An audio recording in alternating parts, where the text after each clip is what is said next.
हिंदी में यूपीएससी की तैयारी से संबंधित प्रोग्राम्स को देखने के लिए सब्सक्राइब करें स्टडी IQIAS हिंदी।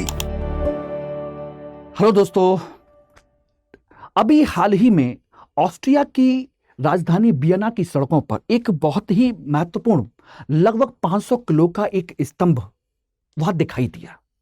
और स्तंभ को जब देखा गया तो पता चला कि उस पर हंस बने हुए हैं, भारतीय देवता विष्णु का आकृति बनी हुई है, एक संत की आकृति बनी हुई है और गरुड़ बने हुए हैं।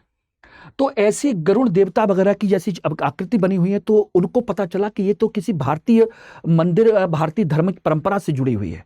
और इसके बाद वहां की सरकार ने भारत के आइडियल विंग CID के साथ सक्रिय रूप से अपनी भूमिका को निभाने के लिए कहा, उनको सूचित किया और ये जानकारी हमको मिली और ये हाल ही में इसी वजह से चर्चा में रहा।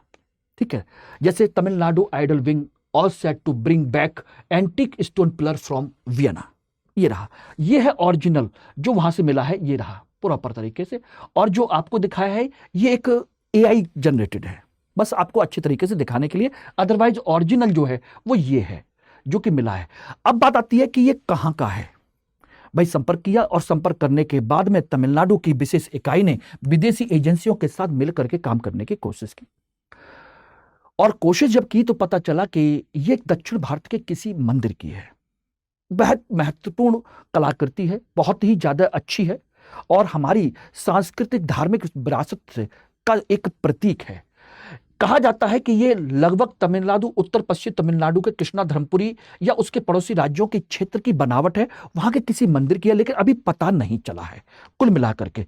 हालांकि देखा जाए तो एक निर्जीव टुकड़ा नहीं है, बल्कि 18वीं 19वीं शताब्दी में भारतीय स्थापत्य कला का एक बेहतरीन नमूना है, जिसकी जो कारीगरी है बहुत ही बेमिसाल है, जिसको समझा जा सकता है।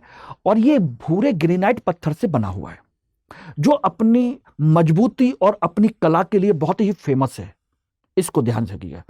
और लगभग ये 500 किलोग्राम, लगभग आधे टन के बराबर का वजन का ये कलाकृति का है। और जैसे मैंने ऐसा बताया कि इसमें हंस बने हुए हैं, गरुड़ बने हुए हैं, भगवान विष्णु बने हुए हैं, एक संत की मूर्ति बनी हुई है, जो कि आमतौर पर मंदिरों के मंडप के जो पिलर होते हैं उनमें इस तरह की चीजें बनाई जाती थी, उनको अलंकृत किया जाता था, जो पिलर हॉल होते हैं, मंडप वगैरह होते हैं, उनको लेकर के। तो ये काफी ज्यादा चर्चा में रहे थे। और दक्षिण भारत की ये शैली है, आप अच्छे तरीके से जानते हो कि वहां मंडपों को सजाने के लिए इस तरह के अलंकृत स्तंभों का बहुत प्रयोग किया जाता है।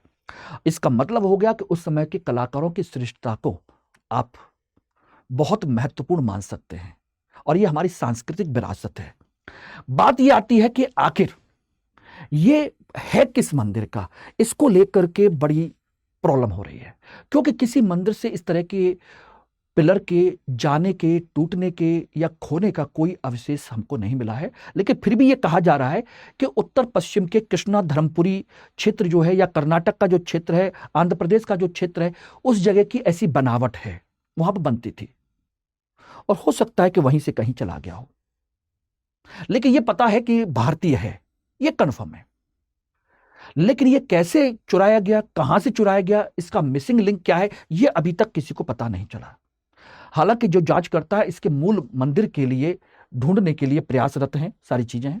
और इसमें जो काम किया है वो है आपकी ऑस्ट्रिया की जो एक एजेंसी है जिसका नाम है federal ministry of interior criminal intelligence service, जिसे हम कहते हैं कल्चरल प्रॉपर्टी यूनिट।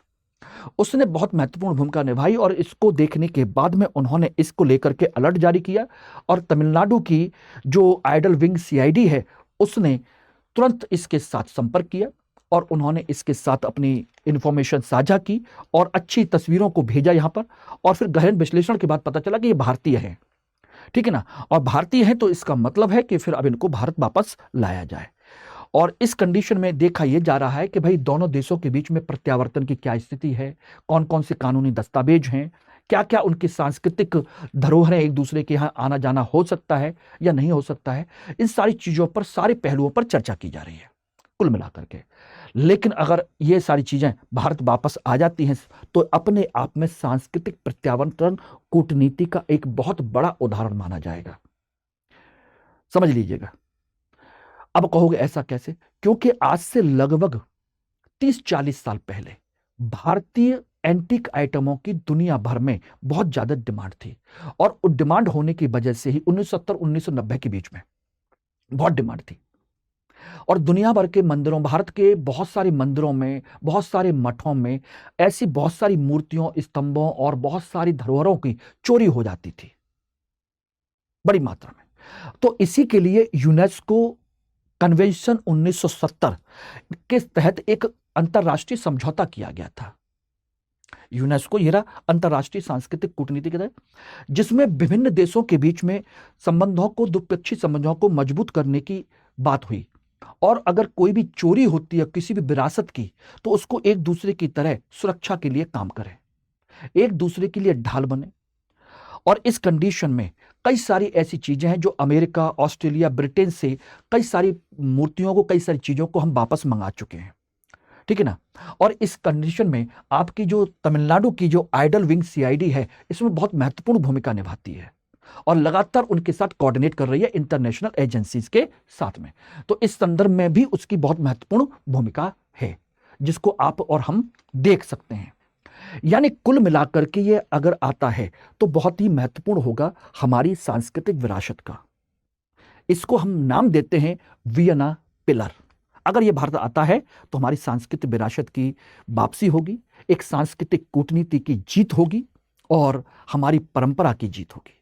तो वापस आना चाहिए और इसके लिए दुनिया भर में लगातार काम हो ही रहे हैं, ठीक है ना। तो हमारी अपनी अनमोल विरासत है, हमारी अपनी पहचान है, उसका हम अपने घर वापसी का इंतजार कर रहे हैं। Thank you very much. Hindi में यूपीएससी की तैयारी से संबंधित प्रोग्राम्स को देखने के लिए सब्सक्राइब करें स्टडी IQ IAS हिंदी।